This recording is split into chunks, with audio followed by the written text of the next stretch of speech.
up? It's Cassette. I'm one of the co-hosts for the Boombox Video Show. We got our boy Lexxx Lucifer sitting down in an interview with Slum Glutton. So come check it out. Stay tuned.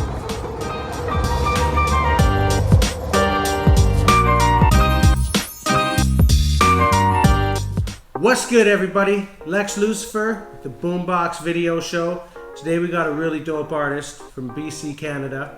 He goes by the name of Slum Glutton. So first off, we'd like to hear about how you got into the music business and what really got you into hip hop itself. What's going on, Boombox Radio? I'm Slum Glutton. Super fucking pumped you guys have me on here. I just want to thank you again. Okay, so how did I get into hip hop? When I was really young, I started writing poetry, and she just to deal with like fear and depression and anxiety and stuff like that, and just overcoming some traumas and stuff like that as a child. And I used to write some pretty heavy shit, and my mom was like, "What the fuck is this?" And like the school sent home some poetry a couple times. To be honest, I think it was like when I first got DMX, It's Dark and Hell is Hot, and I was like fucking listening to that on repeat on my fucking JVC fucking Discman. I was like writing fucking poetry and probably fucking sounded pretty evil at the time, but it was just a way to get out of myself and kind of maybe express myself and some things that maybe I didn't know how to talk about. Maybe kind of express some feelings that I didn't really know what they were. So, and that kind of grew. I'm a recovering drug addict. So later on in life, it was really touch and go for me because drugs always came first. So I think the very first time I did like a battle rap, and it didn't go the way I wanted it to. So I just never rapped again until I was in my 20s, and I was really messed up on drugs, and I started writing and recording. Shout out to Northern Smoke, shout out to The Compound, shout out to Joe's Witness, all those guys from North Burnaby area that fucking had me posted up in a fucking closet with fucking foamies, fucking, fucking on the wall and shit. I'd take a bus out from fucking, I lived in 244th and Maple Ridge, and I'd take the bus out to fucking North Burnaby and record on the weekends, and I recorded my first mixtape. It was called Flaps, Caps, and Chronic Sacks. Handed it out on burnt CDs and shit like that, and fucking, those were the days. That's how I got into hip-hop, with all that shit. Just kind of do it that way, and then I took another hiatus due to drug addiction, and I guess 2013, 2014-ish, I did my very first show. I think it was at the Olympia Pizza, before it was the Peacock, before it doesn't even exist anymore, I don't think. So shout out to anyone that had anything to do with that. So all the people that put those shows on, and the people that would like no one really knew me, and they kind of bring me out from Maple Ridge, and I never really knew anybody in the hip hop scene, in the performing scene anyway. So I got a lot of love shown to me there. I did a hiatus, had another hiatus, went to rehab, got clean. Never thought I'd rap again, and then I just kind of fell back into it, and yeah, man, that's pretty much the story of it all. I've tried to stop several times, and every time I get out, it fucking pulls me back in, sick reference, right?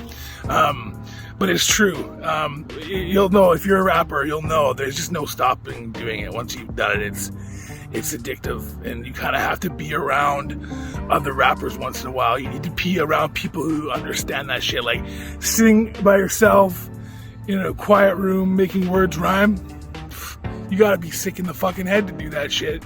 So you gotta be around your people, right? So my number one favorite thing to do is collaborate with people. So yeah. So I've heard in this past year that you were the newest member of the Hazmat crew. How did you hook up with those guys, and what's it like being in that group? The Hazmat crew? No, I'm not a member of the Hazmat crew. Fuck those guys. Just kidding.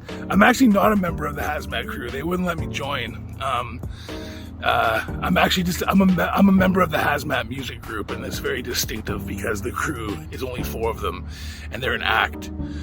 So essentially, I'm just a member of their brand, quote unquote.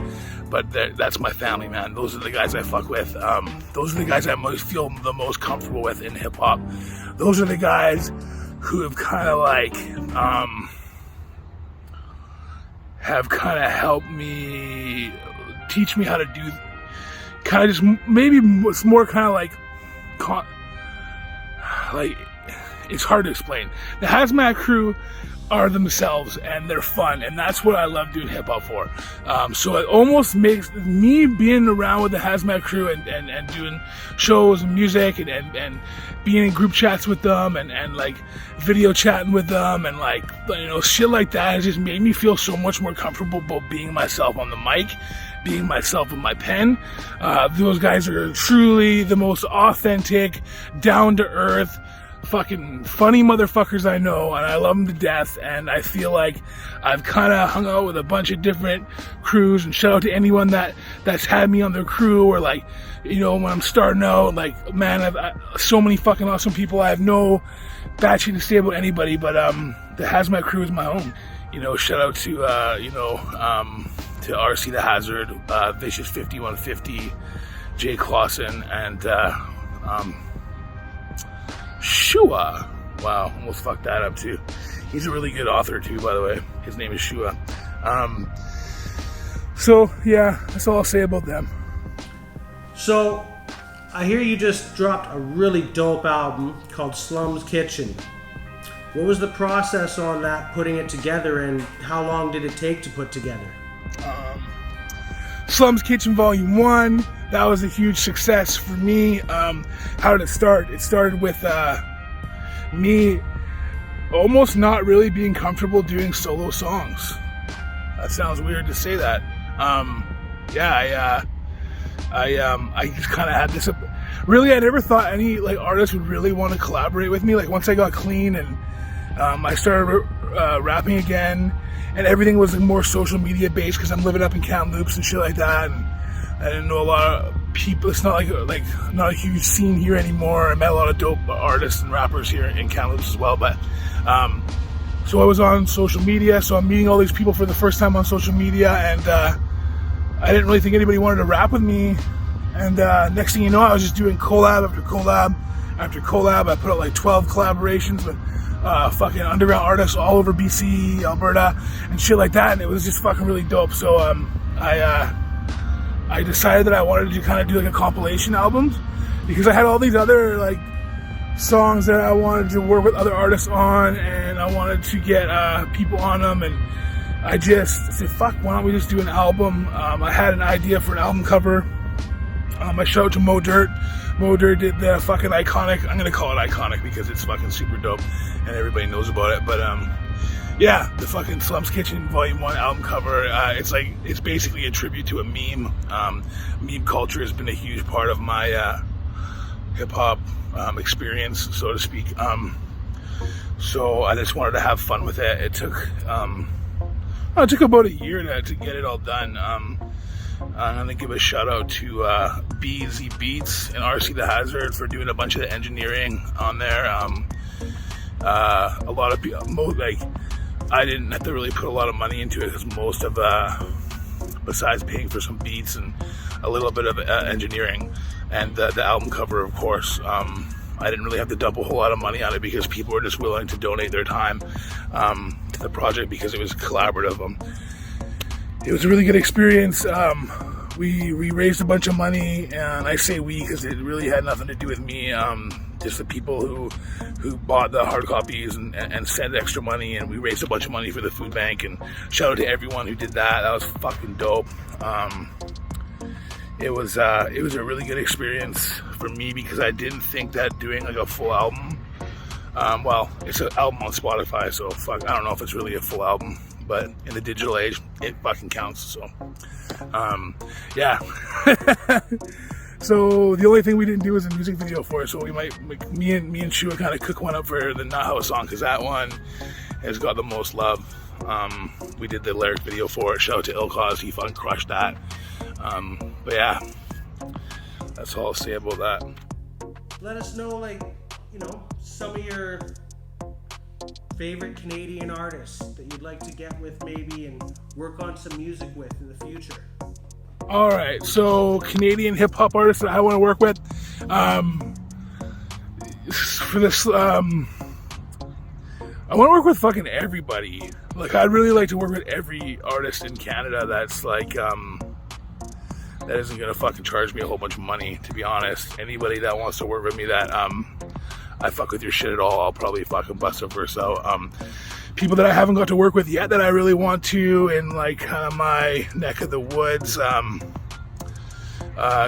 Gray Baker, Mo Dirt, I want to fuck with Starcore, Flesh and Fur, obviously fucking Kairos if he ever starts to make music again, maybe some bigger artists that are a little further out of my reach, like Known. I would definitely like to do something with Known.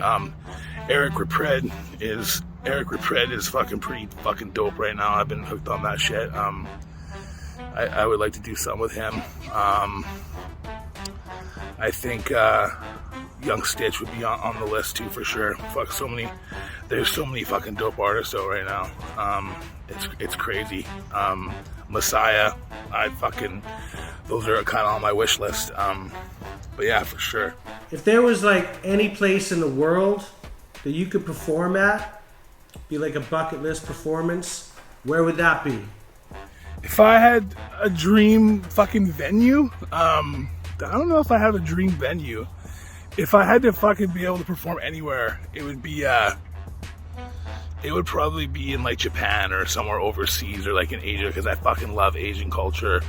I love Asian food and I fucking love karaoke. So if I ever got to do a fucking Slum Glutton set in Japan, and I'd just tear that shit down, then I'd probably go hit the 24-hour karaoke and just fucking eat sushi and sing karaoke until the sun came up, fucking drinking coffee. That's probably my dream venue, I guess. For sure. Before we finished here, really like you to, give a shout out to all your, social media links, where people can find your music, and, your Instagram handles, all that. Yeah, fucking go check me out. I'm Slum Glutton everywhere. Instagram, Slum_Glutton, Facebook, Slum Glutton. I don't really push that a whole lot. I probably should. Riley Jones is my personal profile, and I do a lot of work on that. Go to Facebook groups, go to Slums Flavor Fiends, go check out our food group. It's the fucking dopest food group in all of fucking the world, basically. It doesn't really have anything to do with hip hop, so you can invite your friends and family and mom and dad and fucking brothers and sisters. Everyone just go in there and take pictures of your food, because I know you'll be doing that on the low anyway. YouTube, Slum Glutton. I'm on Spotify. I'm on all major streaming platforms. I'm on SoundCloud. I'm on Bandcamp. And www.slumglutton.com is literally under construction, and the domain's paid for. So, like, you can fucking write that down and be like, yo, it might not go to nothing right now, but it's in the bank. Fucking love what you guys do here at the Boombox Radio Show. And I fucks with all the shit that you guys have been doing for the community. I really appreciate you guys having me on here. Fucking nothing but love. Peace. Thanks for joining us on the Boombox Video Show, y'all. That was a good episode. Thanks for all your support. Go check out all the artists on their social media. And stay tuned for the next episode. Representing the Boombox Beasts. Check it out.